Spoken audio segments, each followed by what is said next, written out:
the one that I'm recently enjoying is braised short ribs. That's all I'll say about That that. sounds good. Yeah, that sounds. You don't have to, you don't have to say much more. It's almost lunchtime.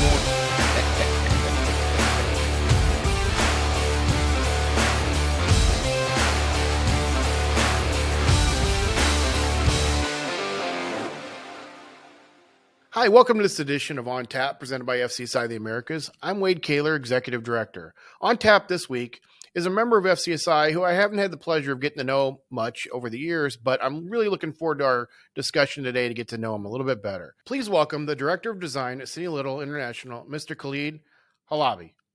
Hi, Khaled. Welcome to the show. Thanks, Wade. Thanks for having me. Nice to meet you. Absolutely. I'm really looking forward to getting to know you a little bit better. That's one of the benefits of this entire show is members that I've never met or barely have met, and then if I haven't, there's a good chance there's a lot of others that haven't as well. So the whole FCSI universe and public gets to know Khaled a little bit better today, hopefully. So as you know, we like to get everything started off with just a little bit about your background and such. So tell us a little bit about you. How did you get your start? What brought you into food service consulting? And then we'll build from there. Okay. So originally I was into hotel management mostly. So at a very young age, I interned at different hotel properties around the world, and I grew up in Indonesia. And my Okay. dad was a civil engineer, so that was the construction side of my upbringing. But I went to culinary school, so I went to study Okay. cooking actually in Switzerland, and for the most part, that's Wow. what I intended to do. I intended to just go into F&B ops and cook and serve food and work in the service industry until my dad, part of, what he did was build hotels at the time as part of, Okay. being a structural engineer, a civil engineer. And so kind of our paths just crossed, and there was an opportunity where I was able to join an architectural firm in Dubai, actually, who which designs hotels.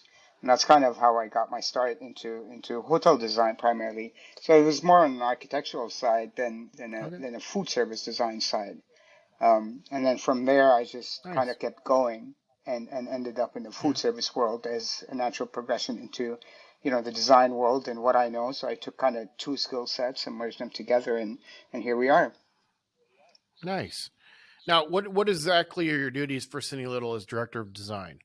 So I oversee, Cini-Little's, we have a few offices nationally and Mm-hmm. internationally, and it's split up geographically.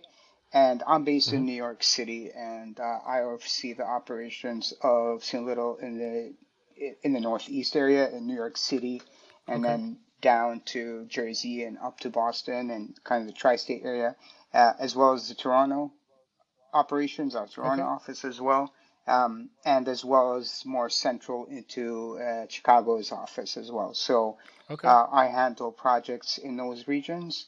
I also can handle projects internationally in the Middle East as part of my experience having worked in that part of the world Sure. for a good part of 10 years, I guess. What do you? Is there specific segments or specialties that you mostly do, or do you kind of get your hands into everything? Well, so my start was in hotel projects primarily. Ones Yeah. with multiple F&B outlets, multiple bars and restaurants. Did a Four Seasons, a Kempinski, those kind of Fairmont back in Dubai and back when they were building very big hotels down there. So the Yeah. restaurant design was kind of where I got my start. Um, and the back of house of hotels, and then I transitioned to corporate B&I. The healthcare segment is quite big nowadays, so that's something we do a lot of in the Mhm. Northeast region. We do a lot of Nice. hospitals, um, a lot of corporations, a lot of law firms, that kind of thing in the city and upstate New York as well. So I guess a little bit Yeah. of everything. Some airport lounges. Nice. Is there one you do you still enjoy hotels the Yeah, most, or is there a new one maybe that you still enjoy those the most? Yes, I still enjoy hotels because I like the space planning of the back of house, the main kitchen, the housekeeping, laundry area, room service, and all those different components, and how those talk to different satellite kitchens within the property Yeah, to serve the multiple F&B outlets within the same establishment. So the more F&B outlets yeah. in a hotel, the better for me. But I don't have a favorite child out there. They're all my babies. What is what's your method of working? Are you do you like to sketch things out on paper still? Do you go straight to the computer now and work in either AutoCAD or Revit, or what's your method of madness when it comes to designing? So we've kind of moved from tracing paper a few years ago. As much as I still like using trace paper and every opportunity I get, but nowadays, we're not printing or plotting as much as we used to.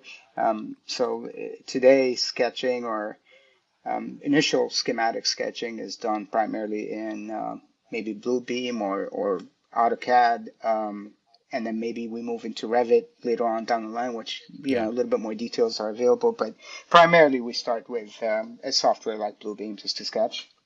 yeah. So, we've kind of gone through the pandemic, and we've talked a little bit about people that from New York in the past about this, but as we get a little bit further away from the COVID pandemic, how is the city of New York doing now, in your opinion, not just dining, but as a city as a whole? It seems like people are always kind of interested in how the bigger cities have fared coming out of it. Sure. Have you seen any changes that have taken place in the city in your observation? I think early on during the pandemic, we saw a lot of shifts and changes in approach to design and the spaces, particularly when it comes to corporations, corporate B&Is, those kind of projects really took really kind of started to switch gears and try and figure out how they wanted to kind of handle the pandemic and the new way of servicing. But I'd like to think of New York City, specifically New York City, because I'm based in New York City, as I'd like to think of us, we'll always be back. So Yeah, my feeling is that personally, and that's my opinion, is that we're slowly getting back to how we used to be. There are shifts. yeah, We kind of took a trend gap, almost a jump, a big leap, but I think in the right direction. I think that's always where we were yeah, kind of heading towards. It just happened we just kind of leapfrogged more yeah, years in the space of a shorter time. That's my feeling. But yeah. we're back. We're the designs are still we're still trying to design great spaces for corporations and restaurants. And we just kind of we got to innovate and be creative. Yeah.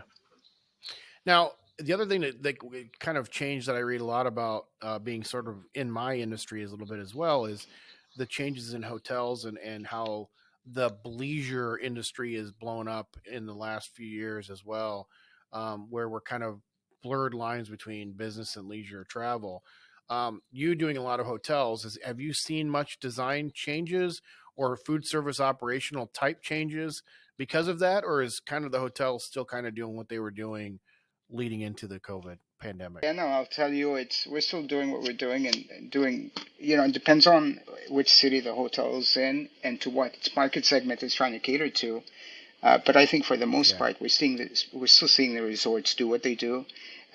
We're yeah, seeing a yeah, little bit of the smaller hotels that tend to have that one F&B outlet that's just catered for breakfast, and hmm, really not branded in any way or not trying to market that space in any way. We're seeing that kind of develop into. I mean, the owners are seeing an opportunity to kind of develop that space into a destination rather than just an amenity for the yeah, hotel. So that's something that I've been right, seeing, in the smaller hotels specifically, where you wouldn't okay, otherwise think the outlet was going to be a destination for the yeah, locale. nice. What is one thing about Clee that no one would ever guess? Whether it be a secret, a hobby, something else, what's something that nobody would ever guess when they meet you? I think one of the things that I might not come across as a big foodie, but I'm actually a bigger foodie than a lot of people think. And just based on my Okay. background, cook quite a lot. So on a daily basis, almost, I like making recipes. Oh, wow. So that's something I guess most of us in the Nice. industry do, but I kind of really enjoy it at this point. It's almost a hobby.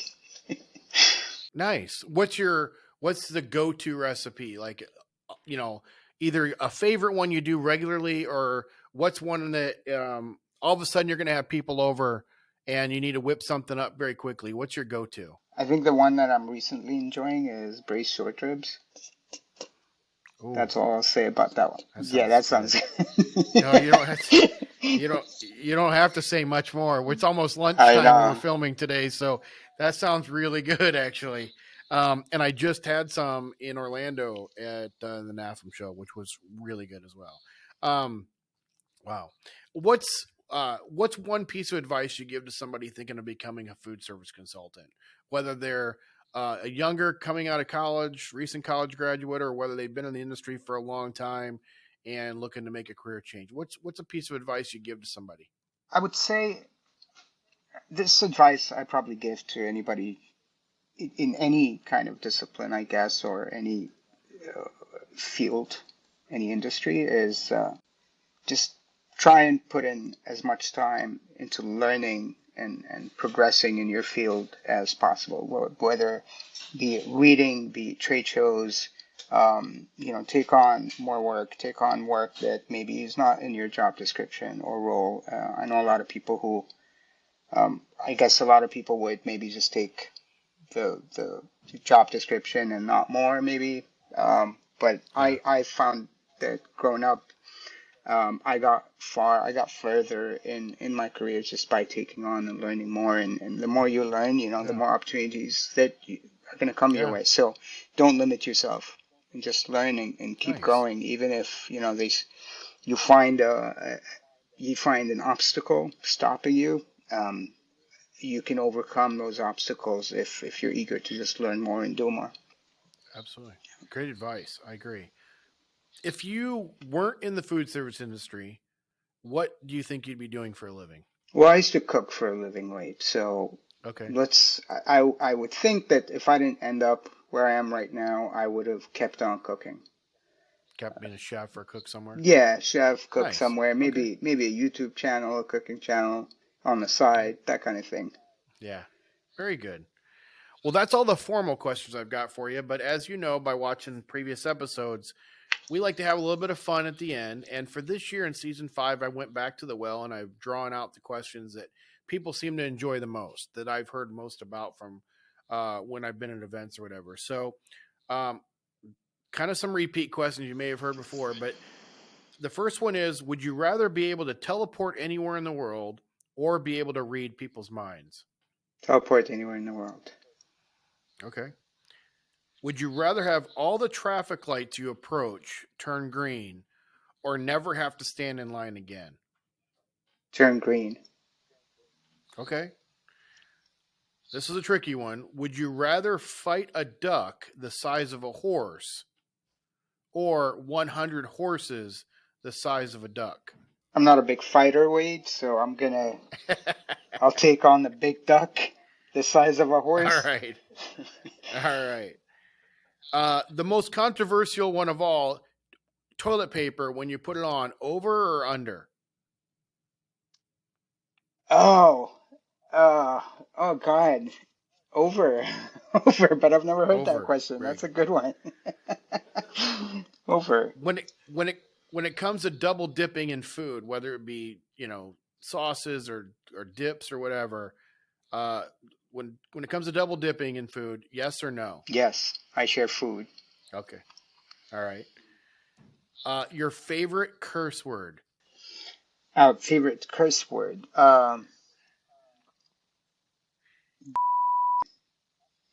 All right, Is that a good that's a good one? one. I actually like It's that one. I no, like it's something's yeah, yeah, no, that's a good one. I think that's a really good one. Would you rather know all the secrets to outer space or all the secrets to the ocean? outer space, definitely. Okay. Would you rather never have to do laundry again or never have to wash the dishes again? Oh, never have to wash the dishes again. Hate washing All right. dishes. Well, and then you can just cook, and then you don't have to worry about washing it afterwards. That'd be great. Yeah, exactly. There's new plates appear all the time. Yep. Yeah, exactly. Would you rather go backstage with your favorite band or be an extra on your favorite TV show? Extra on favorite TV show. And of course, I'm going to follow it up with Yep. what TV show would you be on? I would think it's gonna have to be. It's a tie between The Office and Seinfeld. Nice. Yeah, Okay. those two. I already know the answer to this one, but I'm going to ask it. Would you rather have a personal housekeeper or a personal chef? Oh, yeah. I'm the chef Yeah. in this house, so I'm gonna go with Yeah. personal So housekeeper. Yeah, just maybe to yeah. wash the dishes, right? Yeah, exactly. Would you rather give up your cell phone for an entire month or give up bathing for an entire Oh month? God. Is that a smart cell phone or one of those old ones? Smart one. Yeah. Gosh, bathing. There's not enough deodorant in the world, so I'm gonna have to give up the phone. All right. And the last one is, would you rather always have an annoying song stuck in your head or always have an itch that you can't scratch? The song. Let's go with the song. Okay. Yep. Well, that's all the questions I've got for you today. But before we let you go, Khalid, let everybody know how they can find out more information about you and for Cini-Little. Yeah, I've got a LinkedIn page with the same name. Okay. I'm also on, I've got a small kind of bio on the website, on the Cini-Little.com website. Well, that wraps up this edition of On Tap, presented by FCSI the Americas. A special thank you to our guest Khalid for joining us today. If you enjoyed this episode, please make sure to like and subscribe to our channel, and make sure to help us out by sharing all of our episodes on your social media feeds. Until our next episode, cheers.